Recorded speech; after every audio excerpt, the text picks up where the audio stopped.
Dear Excellencies, dear journalists, dear ladies and gentlemen, welcome to the first press conference of the EU Election Observation Mission to Kosovo's 2025 parliamentary elections.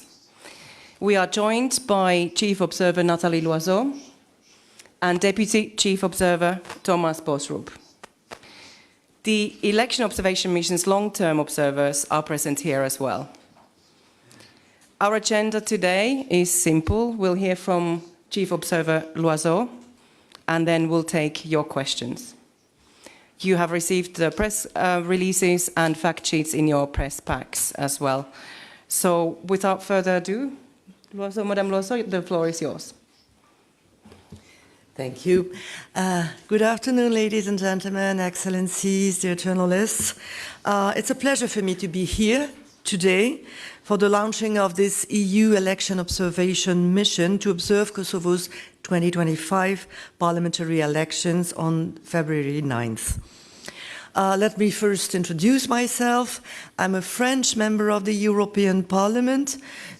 Before that, in the European Parliament in the last mandate, I was the rapporteur for visa liberalization for Kosovo.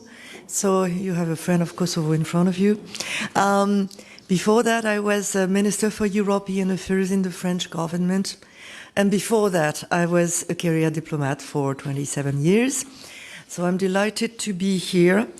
I am proud that I was appointed by High Representative Kaja Kallas to be Chief Observer for this observation mission.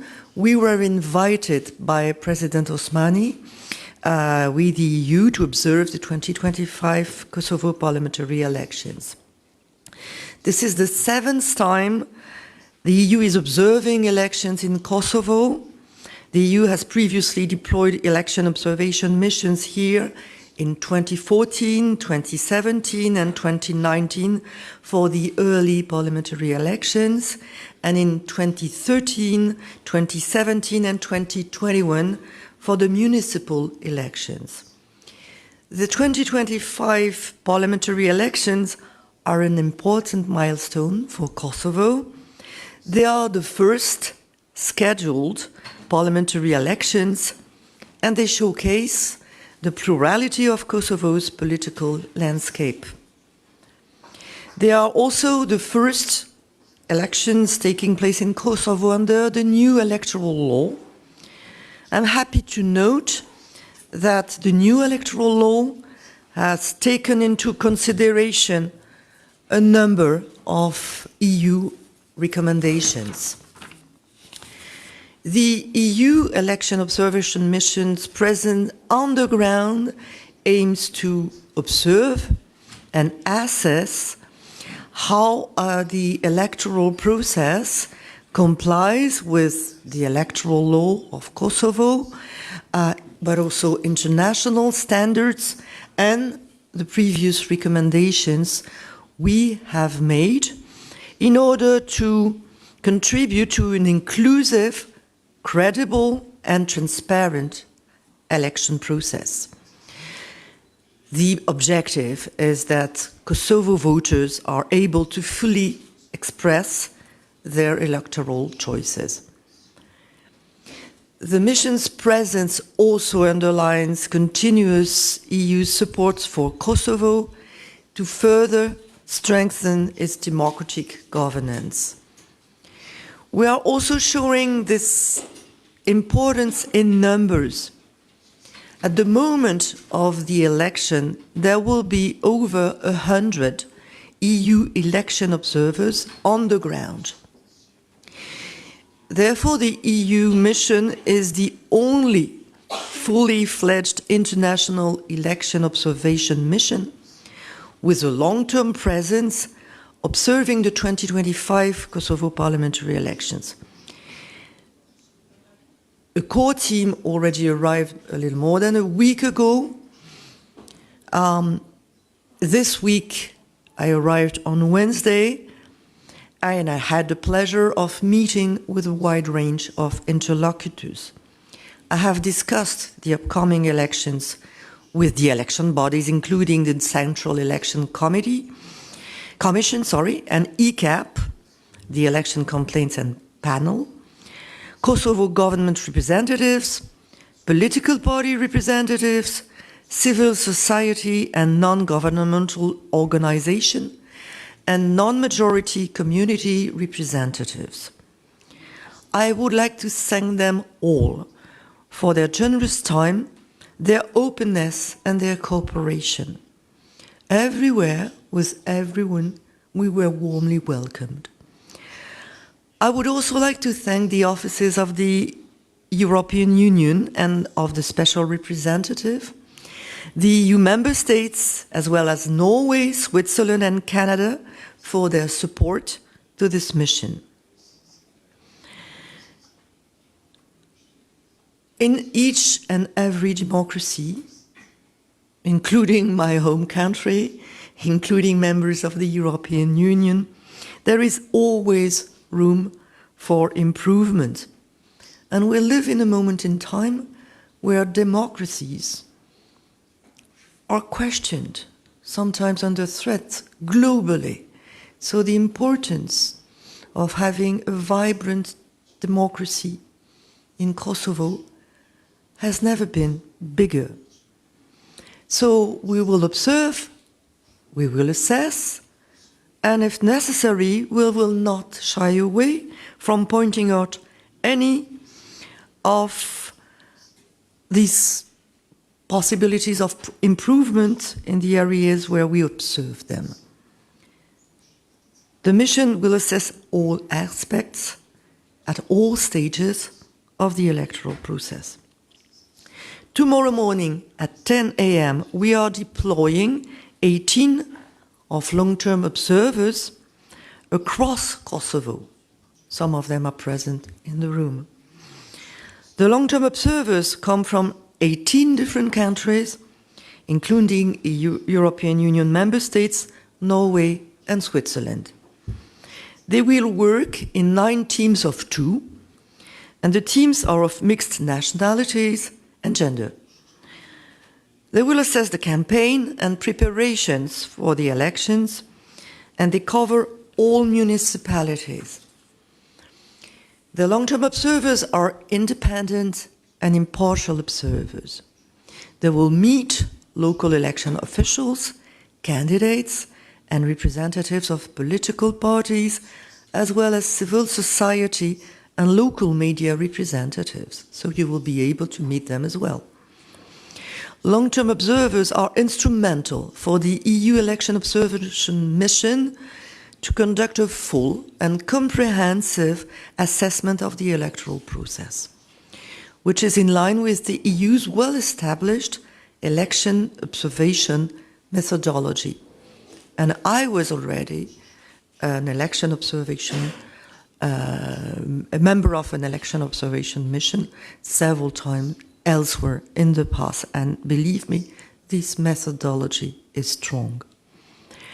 Shortly before election day, the mission will be reinforced by 36 short-term observers, a delegation of 7 members of the European Parliament, and up to 36 diplomats from EU member states, as well as Canada, Norway and Switzerland, accredited in Kosovo. The fundamental principle of EU election observation, and I would really like to insist on it, are independence, impartiality, consistency, long-term approach, professionalism, it goes without saying, but better to say it, and non-interference. Our mission, our responsibility is about observing the electoral process. And this is a key mission, but it doesn't go further than this. With our 100-strong team of observers, we aim to ensure a broad coverage of Kosovo. The EU election observation mission is bound by a code of conduct which requires strict neutrality and, again, non-interference.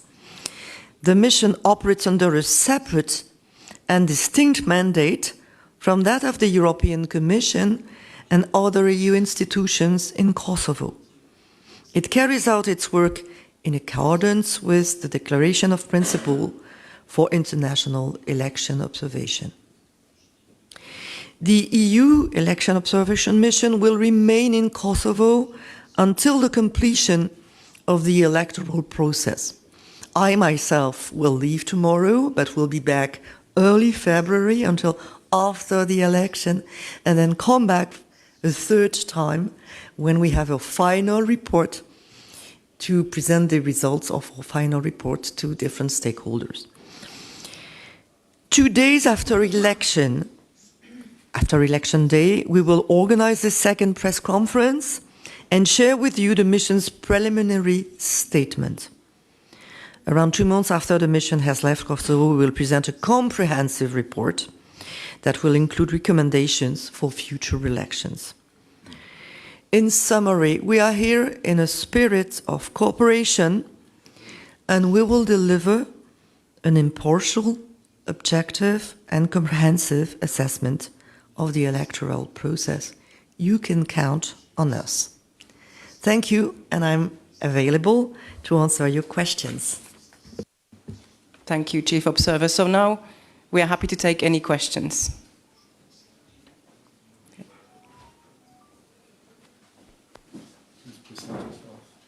Can you please present yourself and who you represent? Thank you. Greetings, I'm Valdete Osmani from Public Television RTK. I wanted to know which of the recommendations for legal amendments of the law on elections you expect to be respected more or to show better results in these elections.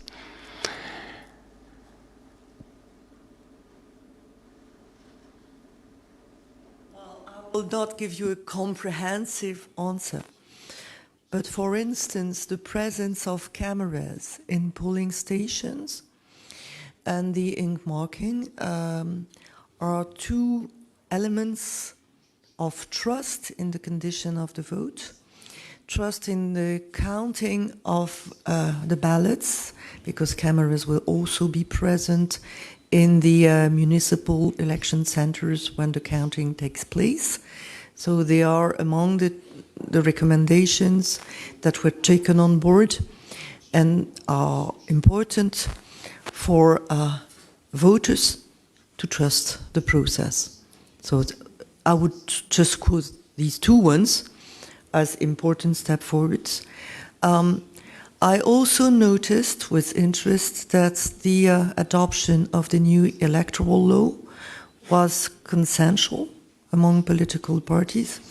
When I talked to representatives of different political parties, there was basically a strong support for the new law, and it's a good signal. Thank you. Do we have any other questions?